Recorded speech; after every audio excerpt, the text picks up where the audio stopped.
Olá pessoal, tudo bem? Pessoal, na aula de hoje nós vamos trabalhar dois módulos juntos, tá? Que é as hemácias e as plaquetas e os leucócitos.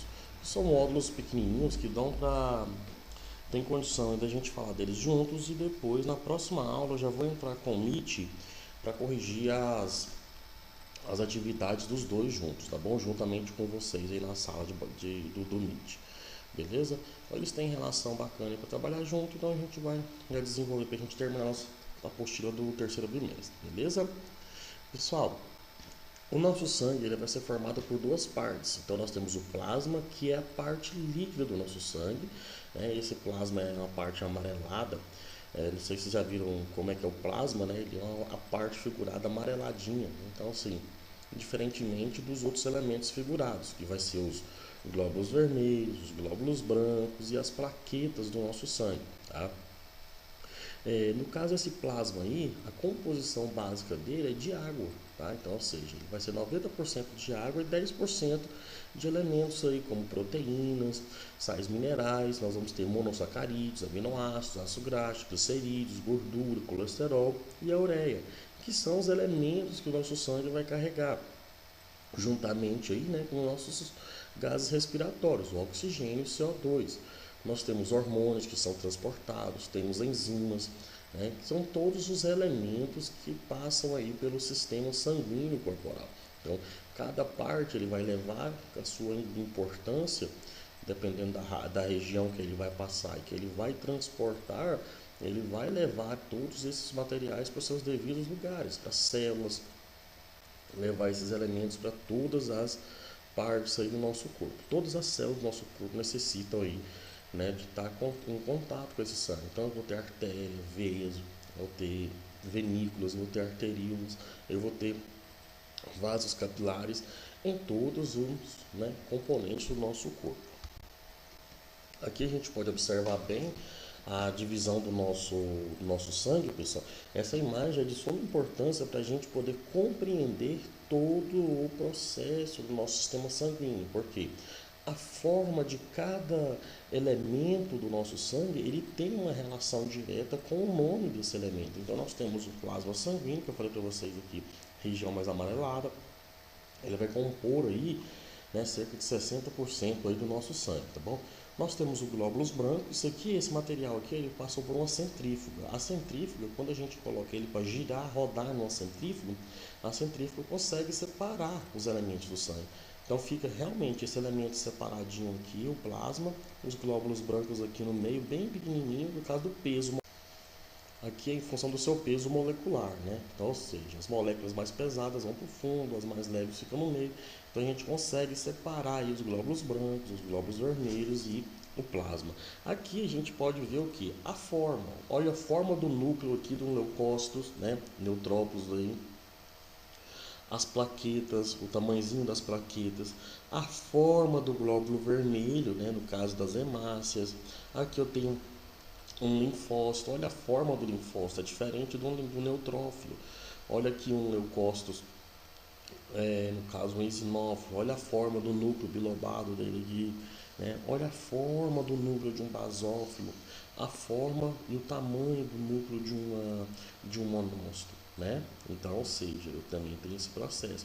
E ainda que na nossa hemácia, tem algumas hemácias ainda que são que daquelas pessoas que têm anemia falciforme. Então essa hemácia aqui, ela vai ser em forma de uma foicinha. Então a hemácia, ela vai ser uma hemácia assim, ó, pessoal. Ela vai ter uma forma de foice, diferentemente da hemácia comum, né? Da forma esférica dela. Então, ou seja, a pessoa pode também ter a anemia falciforme. Então, ou seja, a forma desse material é de suma importância para o nosso aprendizado, tá bom? Então, ou seja, as proteínas do plasma sanguíneo, né, pessoal? Eu vou encontrar aí as globulinas, alfa, beta e gama, albuminas e fibrinogênios. A albumina aí, ela vai ajudar no processo da pressão osmótica sanguínea. Então, ou seja, ela vai também transportar ácidos graxos livres na viscosidade sanguínea e no potencial osmótico do sangue. Ou seja, pessoal, nessa pressão sanguínea. Quando eu falo das imunoglobulinas, eu vou estar falando o que? Dos anticorpos, na defesa contra micro-organismos que vai entrar no meu corpo e tentar causar algum tipo de estrutura, uma substância estranha, uma bactéria, um vírus ou algo que, que destrua aí, no caso, meu sistema imunológico, tá bom? Os fibrinogênios, a atuação dele, pessoal, é básica aqui, na relação do que? Da coagulação sanguínea. Então, ou seja, eu vou ter as fibrinas, coagulação sanguínea, o processo de obstrução aí, no caso, de uma doença, alguma coisa assim, de um, perdão, do sangramento, né? Então, tem essa parte. Quando eu falo já em eritrócitos ou hemácias, eu estou relacionando, tá, com um conjunto aí de estruturas aí, o metaboético. Então, o que ele vai ter aí, pessoal?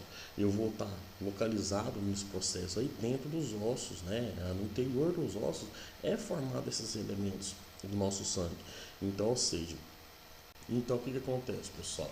Eu vou ter o que? A formação, né, das nossas hemácias, que ela vai ser formada dentro dos ossos. Nós vamos ver aqui agora um pouquinho sobre essa parte aí do tecido hematopoético, tá bom?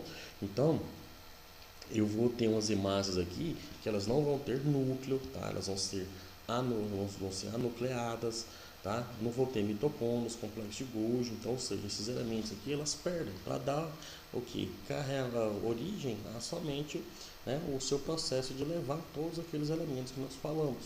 Então, ou seja, tem baixo metabolismo, a vida dela é baixa, né? E no caso aqui, somente os mamíferos eles vão ser anucleados, tá bom? Os outros, vertebrados, peixe, répteis, anfíbios e aves, as hemácias deles vão ser nucleadas, tá bom? E as dos mamíferos anucleadas. Muito importante vocês lembrarem disso daqui. Aqui o tecido hematopoético, tá, pessoal? É na formação aqui do composto da sanguíneo. O que acontece? Aqui nessa matriz vermelha aqui dos nossos ossos, eu vou ter o que? A célula mãe, tá?